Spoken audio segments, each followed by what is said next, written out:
اعوذ باللہ من الشیطان الرجیم بسم اللہ الرحمن الرحیم السلام علیکم ورحمۃ اللہ وبرکاتہ۔ ناظرین، ہم امید کرتے ہیں کہ آپ لوگ خیر و عافیت سے ہوں گے۔ ناظرین،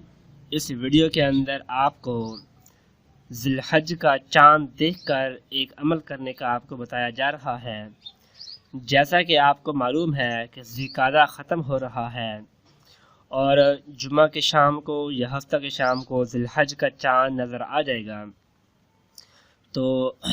آپ لوگ ذی الحج کا چاند دیکھ کر یہ عمل کریں اور اس کے بعد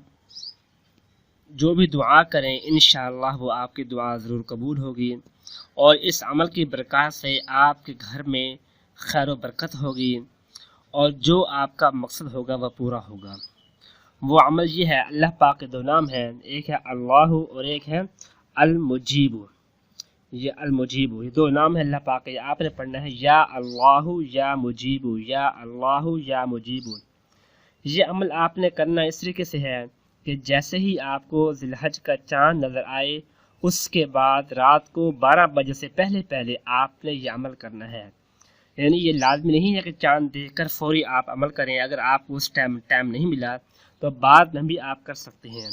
لیکن 12 بجے سے پہلے آپ نے یہ عمل کرنا ہوگا۔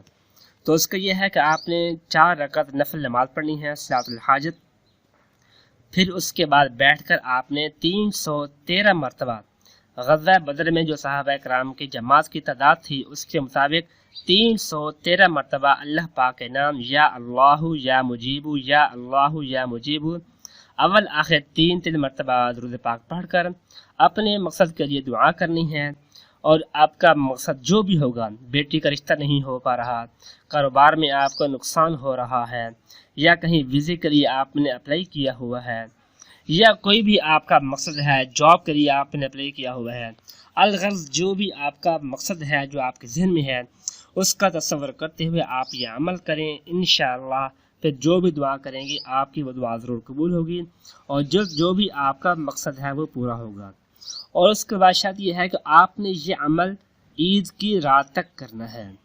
یعنی چاند دیکھ کر شروع کرنا ہے اور عید کی رات تک آپ نے عمل کرنا ہے، یعنی صبح عید ہے تو آج شام تک آپ نے عمل کرنا ہے بس، پھر اس کے بعد چھوڑ دینا ہے۔ تو انشاءاللہ ان 10 دنوں کے اندر آپ کی امید پوری ہوگی، یا اس مہینے کے اندر آپ کی امید ضرور پوری ہوگی، آپ کو پریشانی کا سامنا نہیں کرنا پڑے گا انشاءاللہ۔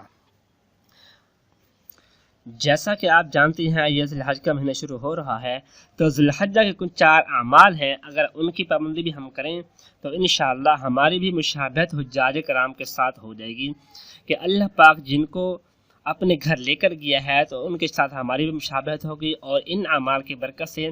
ہمیں بھی ثواب ملے گا جو وہاں اعمال کرنے والے حجاج کرام ہیں۔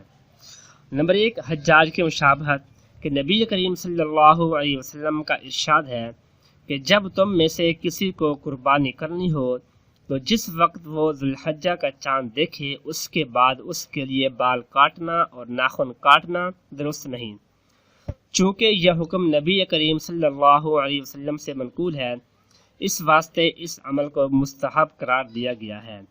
کہ قربانی کرنے والا آدمی اپنے ناخن اور بال اس وقت تک نہ کاٹے جب تک قربانی نہ کر لے۔ حضور صلی اللہ علیہ وسلم نے ہم پر اور ان لوگوں پر جو بیت اللہ کے پاس حاضر نہیں ہیں اللہ تعالیٰ کے کرم کو متوجہ فرمانے اور ان کی رحمت کا مورد بنانے کے لیے یہ فرما دیا کہ ان حجاج کرام کے ساتھ تھوڑی سی مشابہت اختیار کر لو۔ نمبر 2، 9 ذی الحجہ کا روزہ۔ یہ ایام اتنی فضیلت والے ہیں کہ ان ایام میں ایک روزہ ثواب کے اعتبار سے 1 سال کے روزوں کے برابر ہے، اور ایک رات کی عبادت شب قدر کی عبادت کے برابر ہے۔ اس سے اس بات کی طرف اشارہ ہے کہ ایک مسلمان جتنا بھی ان ایام میں نیک اعمال اور عبادات کر سکتا ہے وہ ضرور کرے۔ اور 9 ذی الحجہ کا دن عرفہ کا دن ہے، جس میں اللہ تعالیٰ نے حجاج کے لیے حج کا عظیم الشان رکن یعنی وقوف عرفہ تجویز فرمایا، اور ہمارے لیے خاص 9 تاریخ کو نفلی روزہ مقرر فرمایا، اور اس روزے کے بارے میں حدیث شریف میں ارشاد فرمایا گیا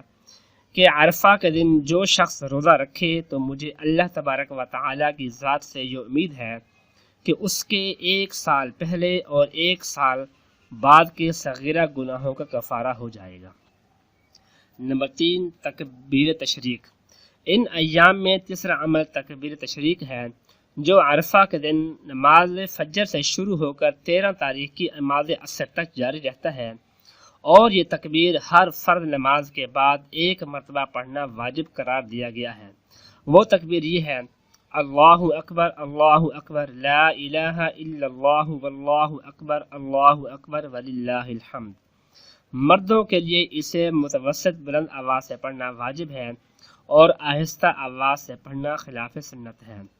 شوکت اسلام کا مظاہرہ مفتی اعظم حضرت مولانا مفتی محمد شفیع صاحب رحمۃ اللہ علیہ فرمایا کرتے تھے کہ یہ تکبیر تشریق رکھی ہی اس لیے گئی ہے کہ اس سے شوکت اسلام کا مظاہرہ ہو، اور اس کا تقاضا یہ ہے کہ اسلام پھیرنے کے بعد مسجد اس تکبیر سے گونج اٹھے، لہذا اس کو بلند آواز سے کہنا ضروری ہے۔ تکبیر تشریق خواتین پر بھی آہستہ آواز سے پڑھنا واجب ہے۔ نمبر 4، قربانی۔ ان ایام کا چوتھا اور سب سے افضل عمل جو اللہ تعالیٰ نے مقرر فرمایا ہے وہ قربانی کا عمل ہے، جو کہ صرف ذوالحجہ کی 10، 11 اور 12 تاریخوں میں انجام دیا جا سکتا ہے، اور ان کے علاوہ دوسرے اوقات میں آدمی چاہے کتنے جانور ذبح کر لے لیکن قربانی نہیں ہو سکتی۔ اللہ تعالیٰ ہمیں اسلامی سال کے آخری ماہ کے انوارات سے نوازے، آمین۔ اپنا خیال رکھیے گا، اللہ حافظ۔